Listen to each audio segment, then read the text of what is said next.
পর্ণা, আজ রাতে একটু আসতে পারবে আমার ঘরে? কেন? আজ রাতে কেন? না না, আমি রাতে আসতে পারবো না। আরে এত চিন্তা কেন করছো? কাজ আছে বলেই তো বলছি। রাতের বেলা কেন? দিনে নয় কেন? দিনে সবাই দেখে ফেলবে। কি দেখে ফেলবে? এত প্রশ্ন করো না তো, যা বলছি তাই করবে ব্যাস। আচ্ছা ঠিক আছে, তবে আমার কিন্তু খুব ভয় করছে। এত ভয় পাবার কিছু নেই, আমি কামড়ে দেব না তোমায়। পর্ণা আর দীপকের পরিচয় বেশ কিছুদিন ধরে। ওরা একে অপরকে খুব পছন্দ করে, যদি এই পছন্দ এখনো পর্যন্ত ভালোবাসা অব্দি গড়ায়নি। পর্ণা দীপককে রাতের বেলা কেন নিজের ঘরে ডেকেছে এটাই বুঝতে পারছে না পর্ণা। এই চিন্তায় ওর সারাটা দিন কেটে যায়। এরপরে রাতের বেলা পর্ণা চুপি চুপি দীপকের ঘরে যায়। দীপক ওর টের পেয়েই ঘরের দরজাটা খুললো। এরপরে পর্ণাকে নিয়ে খাটের উপরে বসায়। পর্ণা দীপককে প্রশ্ন করে, কি হলো, কেন ডেকেছেন? বলছেন না কেন? দীপক ড্রয়ারের ভিতর থেকে একটা কাপড়ের ব্যাগ বের করে পর্ণার হাতে দিল। পর্ণা পুনরায় প্রশ্ন করে, কি এটা? খুলেই দেখো না। পর্ণা ব্যাগটা খুলে দেখতে পায় একটা শাড়ি ভেতরে। শাড়িটা বেশ পছন্দ হলো ওর। দীপক জিজ্ঞাসা করে, কেমন, পছন্দ হয়েছে? খুব পছন্দ হয়েছে, লাল রং আমার খুব পছন্দের। তাই নাকি? হ্যাঁ। পর্ণার মুখে আনন্দের হাসি। এই কারণেই রাতে আসতে বলেছি তোমায়, যদি কেউ দেখে ফেলতো তখন কি হতো? এটা ঠিক বলেছেন। আচ্ছা আমি আসছি। এরপরে পর্ণা চুপি চুপি দীপকের ঘর থেকে বেরিয়ে পড়ে। বাড়িতে গিয়ে শাড়িটা জায়গা মতো রেখে ঘুমিয়ে পড়ে পর্ণা। পরের দিন সকালবেলা পর্ণা দীপকের দেওয়া শাড়িটা পরে বের হলো। পর্ণার মা ওকে জিজ্ঞেস করে, কিরে পর্ণা, শাড়িটা কোথায় পেয়েছিস তুই? একজন দিয়েছে মা। একজন দিয়েছে মা? কে দিয়েছে? বলা যাবে না। কেন বলা যাবে না? দেখ, একদম হেয়ালি করবি না। কে দিয়েছে শাড়িটা বল। আমার এক বান্ধবী দিয়েছে। কোন বান্ধবী তোকে আবার শাড়ি দিল? কে সে? মা, এত প্রশ্ন কেন করছো তুমি আমায়? ছাড়ো তো। এই বলে পর্ণা ওর মায়ের সামনে থেকে চলে যায়। পথিমধ্যেই দীপকের সাথে দেখা হয় পর্ণার। দীপক পর্ণাকে দেখে বলতে লাগলো, বাহ, আসলে খুব সুন্দর লাগছে। শাড়িটা এত সুন্দর লাগে তোমায়, এটা জানলে আরো কয়েকটা কিনে নিয়ে আসতাম। তাই নাকি? হ্যাঁ। তাহলে আনুন না, কে নিষেধ করেছে? বলছো? হ্যাঁ ঠিক আছে, তাহলে আজ রাতে এসো আবার। আজকেই? হ্যাঁ, আমি দোকান থেকে কিনে নিয়ে আসবো। সত্যি বলছেন? এখানে মিথ্যে বলার কি আছে? এই দীপক শর্মা কখনো কাউকে মিথ্যে আশা দেয় না। আচ্ছা দেখা যাবে, আমি এখন আসি, কেউ দেখে ফেলবে হয়তো। যাও, রাতে এসো কিন্তু। এরপরে দীপক চলে যায়। রাতের বেলা পর্ণা আবার গেল দীপকের ঘরে। দীপক দরজাটা খুলতেই পর্ণা ভিতরে এসে ঢুকলো। এরপর দীপক দরজাটা বন্ধ করে দেয়। কই আমার শাড়ি কোথায়? আরে এত ব্যস্ত হলে চলে? শাড়ি যখন এনেছি অবশ্যই দেব। মা না দেখতে পেলে ঝামেলা করবে আমার সাথে। দীপক এরপরে দুটো শাড়ি বের করে পর্ণার হাতে দিল। পর্ণার শাড়ি নিয়ে সামনের দিকে পা দিতেই দীপক ওর হাতটা টেনে ধরে। না, আজ তো এমনি এমনি যেতে দেবো না তোমায়। ছাড়ো না আমায়। এভাবে তো ছাড়া যাবে না, আমাকে আমার প্রাপ্য বুঝিয়ে দিয়ে তারপরে যেতে হবে। প্রাপ্য মানে? একটা কিস করো আমায়। না, পারবো না। তাহলে কিন্তু আমি খুব রাগ করবো। আমার খুব লজ্জা করছে। আচ্ছা থাক, তাহলে দরকার নেই, যাও তুমি। এই বলে দীপক মুখ গোমড়া করে দাঁড়িয়ে রইল। পর্ণা কিছু একটা ভেবে ধীরে ধীরে এগিয়ে আসে ওর দিকে। এরপরে দীপকের গালে আলতো করে একটা চুমু বসিয়ে দিল। দীপক পর্ণাকে ধরে ওর ঠোঁটের উপরে একটা চুমু বসিয়ে দিল। পর্ণা বলে উঠল, আরে কি করছেন, পাগল হয়ে গেলেন নাকি? ভালোবাসো তো আমায়? না, বাসি না। তোমার চোখ কিন্তু অন্য কথা বলছে। কি বলছে? এটাই বলছে যে তুমি আমায় ভালোবাসো। ইস, মিথ্যে কথা। মোটেও না। আজ আরো একটা জিনিস এনেছি তোমার জন্য পর্ণা। কি জিনিস এনেছেন? শাড়ির ব্যাগের ভেতরে দেখো। পর্ণা শাড়ির ব্যাগটা খুলে অবাক হয়, ভেতরে একটা সিঁদুরের কৌটো। পর্ণা সিঁদুরের কৌটোটা দেখে অবাক হয়, তারপরে দীপককে জিজ্ঞাসা করে, এটা কি এনেছেন আপনি? দেখতে পাচ্ছ না কি এনেছি? সিঁদুর কেন এনেছেন আপনি? আমার হাতে তুলে দাও কৌটাটা। কেন হাতে তুলে দিতে হবে কেন? আপনি কি করতে চাইছেন? আমি কিন্তু কিছুই বুঝতে পারছি না। আগে যা বলেছি তাই করো। পর্ণা দীপকের হাতে সিঁদুরের কৌটোটা তুলে দিল। দীপক কৌটো থেকে সিঁদুর বের করে পর্ণার সাথে রাঙিয়ে দিল। পর্ণা কিছু বুঝে ওঠার আগে দীপক ওকে সিঁদুর পরিয়ে দিল। ঘোর কাটতেই পর্ণা দুপা পেছনে সরে যায়, তারপর বলতে লাগলো, এটা আপনি কি করলেন দীপক বাবু? আমার যেটা করা উচিত ছিল সেটাই করেছি। আপনি তো বিয়ে করে ফেললেন আমায়। কেন করলেন এটা আপনি?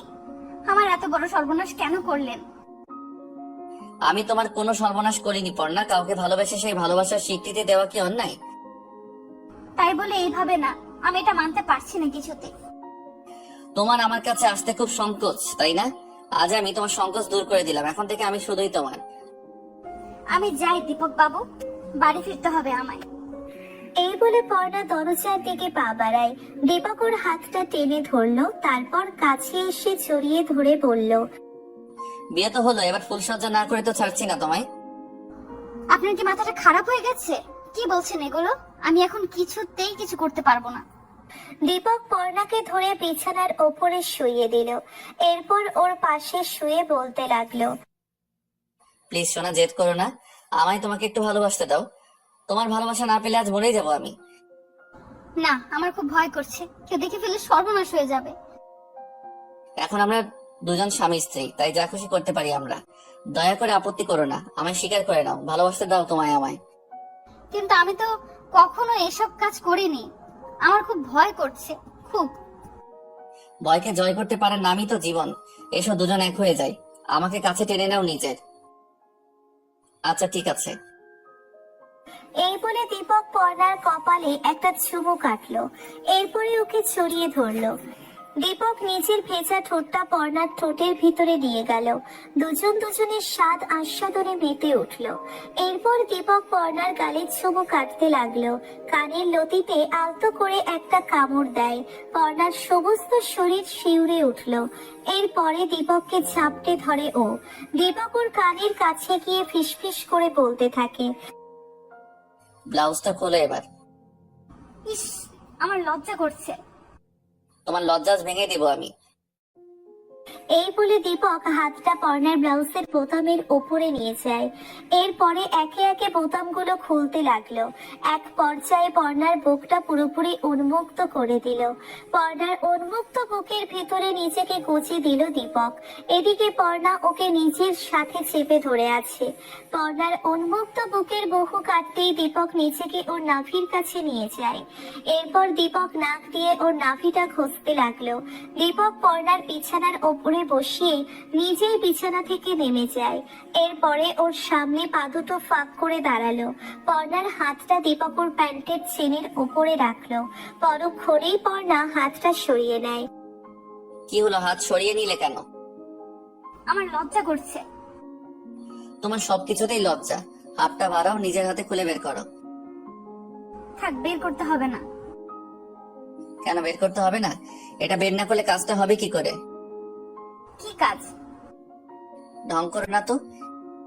ঢং করছি না।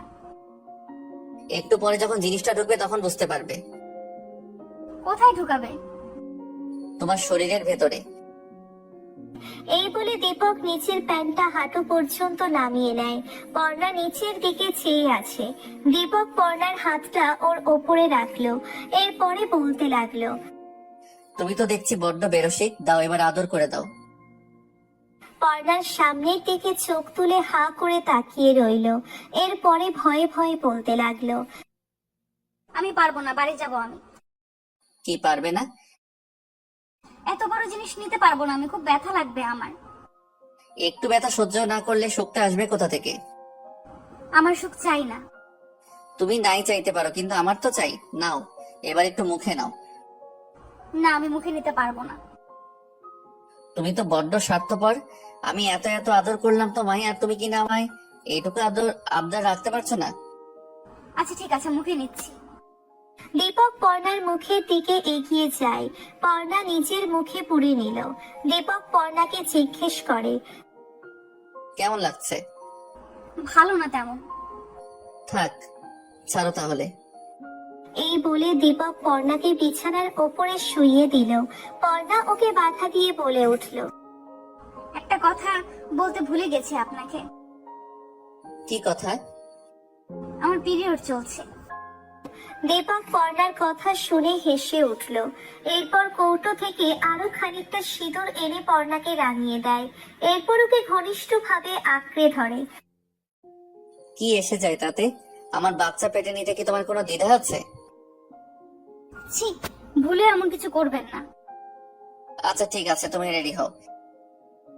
পর্ণাকে বালিশের উপরে শুইয়ে দিয়ে দীপক ওর শরীরের উপরে উঠে পড়ল। পর্ণা রীতিমতো ভয়ে কাঁপছে। দীপক ওকে শান্ত করার চেষ্টা করে। এত ভয় পেও না সোনা, খুব আদর করে করবো তোমায়। দীপক নিজেকে পর্ণার দেহের ভিতরে গেঁথে দিয়ে ভিতরের দিকে প্রবেশ করতে লাগলো। পর্ণা ব্যথায় ছটফট করে উঠল। খুব ব্যথা পাচ্ছি, আস্তে। আসতেই তো করছি। আরো আস্তে। দীপক সজোরে এক ধাক্কা দিয়ে পর্ণার কুমারী জীবনের অবসান ঘটিয়ে দিল। বিছানার চাদর পর্ণার রক্তে লাল হয়ে গেল। এরপর দীপক নিজের কাজ শুরু করে। পর্ণার ছটফটানি অনেকটাই কমে এসেছে। দীপক ওকে জিজ্ঞেস করে, এখন আরাম লাগছে তো? খুব। বলেছিলাম না? আর কতক্ষণ? এই তো আরো কিছু সময়। অনেকটা সময় কেটে যায়। দীপক পর্ণার বুকের উপরে ছটফট করতে লাগলো। পর্ণা ওকে জিজ্ঞেস করে, এ কি, আপনি এরকম করছেন কেন? আমার সময় খুব কম পড়না। মানে? তুমি কি কিছুই বোঝো না? ও হ্যাঁ, প্লিজ ভেতরে ফেলবেন না, সর্বনাশ হয়ে যাবে আমার। পর্ণার কথা শেষ হতে না হতেই নিজের শরীরের ভিতরে ও দীপকের আর্দ্রতা অনুভব করে। দীপক নিজের শরীরের সবটুকু পর্ণার শরীরের ভিতরে বিসর্জন করে দিল। এরপর পর্ণার বুকের উপরে ঢলে পড়ে দীর্ঘশ্বাস ছাড়তে থাকে। বেশ কিছুক্ষণ পরে দীপক পর্ণার পাশে শুয়ে আছে। পর্ণা উঠে বসলো। এরপরে নিজের শাড়িটা পরতে লাগলো। এক্ষুনি চলে যাবে? তাহলে কি সারা রাত থাকবো এখানে? আচ্ছা যাও তাহলে। আর হ্যাঁ, সিঁদুরটা মুছে যেও। এরপর পর্ণা দীপকের ঘর থেকে বেরিয়ে পড়ে। বাড়ি গিয়ে গোসলখানায় ঢুকলো পর্ণা। এরপর নিজের টকটকে সিঁথিকে সিঁদুর শূন্য করলো।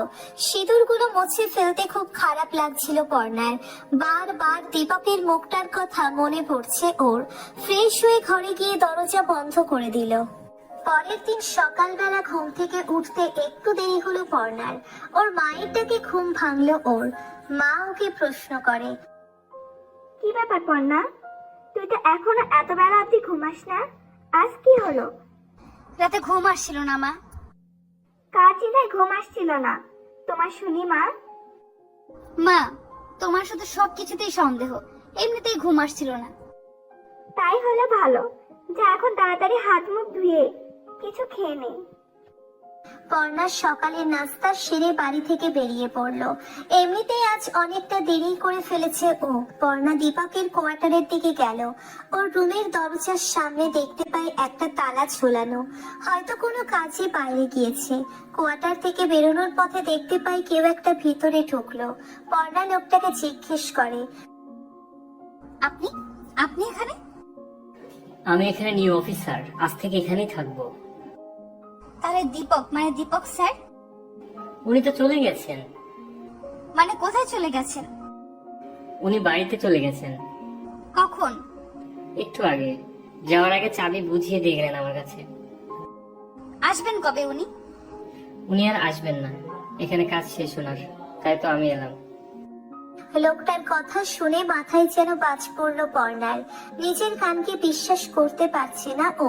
দীপক ওর সাথে এত বড় একটা প্রতারণা করতে পারে না, কিছুতেই না। আচ্ছা ম্যাডাম, আপনি কে বলুন তো? আর আপনি বা ওনার ব্যাপারে এত কিছু কেন জানতে চাইছেন? কিছু না, আমি আসি এখন। এই বলে পর্ণা কোয়ার্টার থেকে বেরিয়ে যায়। মলিন মুখে বাড়ি ফিরে আসে পর্ণা। দীপক এইভাবে হঠাৎ করে ওকে না জানিয়ে কেন চলে গেল বুঝতে পারছে না পর্ণা। তাহলে কি পর্ণাকে ভোগ করাটাই মূল উদ্দেশ্য ছিল ওর? এই কারণেই কি বিয়ের মিথ্যা নাটক করেছে? যদি দীপকের মনে কোনো পাপ না থাকবে তাহলে ও পর্ণাকে না জানিয়ে কেন চলে যাবে? তাছাড়া গতকাল রাতেও দীপক পর্ণাকে কিছুই জানায়নি। পর্ণা বালিশের ভিতরে নিজের মুখ গুজে কাঁদতে লাগলো। ওর চোখের সেই জল মুছিয়ে দেবার মতো কেউ নেই। এরপরে আরো অনেকটা দিন কেটে যায়। পর্ণার কাছে দীপকের সাথে যোগাযোগ করার মতো কোনো মাধ্যম নেই। দিনের পর দিন দীপকের জন্য অপেক্ষা করতে থাকে পর্ণা, কিন্তু দীপকের দেখা মিলল না। একদিন হঠাৎ কাজ করতে গিয়ে পর্ণা অসুস্থ হয়ে পড়ে। ওর চিকিৎসার জন্য পর্ণার বাবা ডাক্তার নিয়ে আসে। ডাক্তার জানায় পর্ণা প্রেগনেন্ট। এই খবর শুনে পর্ণার বাবা মায়ের মাথায় যেন বজ্রপাত হলো। পর্ণার বাবা ওকে শাসিয়ে প্রশ্ন করে, বল, কার সাথে পাপ করেছিস? তুই আমার মেয়ে হয়ে এত বড় একটা পাপ কি করে করলি? আমি কোনো পাপ করিনি বাবা। কুমারী বয়সে পেটে বাচ্চা ধরেছিস, আবার বলছিস আমি কোনো পাপ করিনি বাবা? আমি কুমারী নই বাবা, আমার বিয়ে হয়েছে। কি বললি? তোর বিয়ে হয়েছে? কার সাথে বিয়ে হয়েছে তোর? দীপক বাবু সিঁদুর পরিয়ে বিয়ে করেছে আমায়, আর আমার গর্ভে তার বাচ্চাই বড় হচ্ছে। দীপক কে? ওই অফিসার যে এসেছিল আমাদের গ্রামে? হ্যাঁ বাবা। তাহলে সে কোথায় এখন? বাবা আমি জানি না দীপক কোথায়, তবে আমি বিশ্বাস করি ও নিশ্চয়ই ফিরে আসবে। আমার জন্য না হলেও নিজের সন্তানের জন্য আসবে। আরে বোকা মেয়ে, এখনো কেন বুঝতে পারছিস না? ও তোকে ঠকিয়েছে। ও যদি সত্যিই তোকে ভালোবাসতো অবশ্যই নিতে আসতো তোকে। বাবা আমি জানি ও আসবে, একদিন না একদিন ঠিক আসবে। এই কথা আমরা গ্রামবাসীকে কিভাবে বোঝাবো? ওরা তো ওর মুখের কোনো কথাই বিশ্বাস করবে। আমার কাছে প্রমাণ আছে বাবা। কিসের প্রমাণ? পর্ণা সেই দিন রাতে দীপকের ঘর থেকে বেরিয়ে আসার সময় ওর দরজার সামনে দাঁড়িয়ে নিজের সিঁদুর পরিহিত অবস্থায় কিছু ছবি তুলে রেখেছিল। পিছনে দীপকও ছিল। সেই ছবিটা সবাইকে দেখানোর পরে সবাই বিশ্বাস করে নেয় যে পর্ণাকে সত্যিই দীপক বিয়ে করেছে, আর এই বাচ্চাটাও ওর। কিন্তু দীপক কোথায়? দীপকের কোনো খোঁজ নেই। কেটে গেল আরো অনেকগুলো মাস। পর্ণা একটা ছেলের সন্তানের জন্ম দিয়েছে। ওর ছেলের চেহারাও অনেকটাই দীপকের মতোই হয়েছে। কিন্তু দুঃখের বিষয়, এত কিছুর পরেও দীপকের কোনো দেখা নেই। পর্ণা এখন আর দীপকের জন্য অপেক্ষা করে না। ওর মনে যতটুকু আশা বেঁচে ছিল সব নিঃশেষ হয়ে গিয়েছে। এরপর হঠাৎ একদিন গ্রামের অফিস থেকে একটা খবর আসে, যেটা শোনার জন্য প্রস্তুত ছিল না কেউ। 1 বছর আগে দীপক নামে যে লোক আসে এখানে, সে আসলে দীপক নয়, একজন দুর্ধর্ষ খুনি। সে গা ঢাকা দেওয়ার জন্য আসল দীপককে আটকে রেখে দীপক সেজে আসে গ্রামে, আর সবাইকে বোকা বানায়। দীর্ঘ 1 বছর প্রচেষ্টার পরে পুলিশ তাকে ধরতে সমর্থ হয় এবং ক্রস ফায়ারিং এর মাধ্যমে মৃত্যু হয় সেই খুনির। আসল সত্যিটা জানার পরে সবাই হতবাক হয়ে গেল। পর্ণা পাথরের মতো স্থির হয়ে আছে। ওর মুখে কোনো কথা নেই। নিজের ছেলেকে কোলে নিয়ে সারাটা দিন ঘরের বারান্দায় বসে রইল পর্ণা। একটা প্রশ্ন শুধু বারবার ওকে এফোর ওফোর করে দিচ্ছে। কোনো মানুষ এত বড় ধোঁকাবাজ কি করে হয়? এত ভালোবাসা, প্রেম সবকিছু কি অভিনয় ছিল? দীপক যখন পর্ণাকে ভোগ করে, এমনি সেই মুহূর্তেও পর্ণাকে সর্বোচ্চ কাম যন্ত্রণা দেবার চেষ্টা করে। এমন একটা মানুষ খুনি হয় কি করে? সে কাউকে কি করে খুন করতে পারে? তবে কি নকল মুখোশের আড়ালে আসল দীপককে কখনোই চিনতে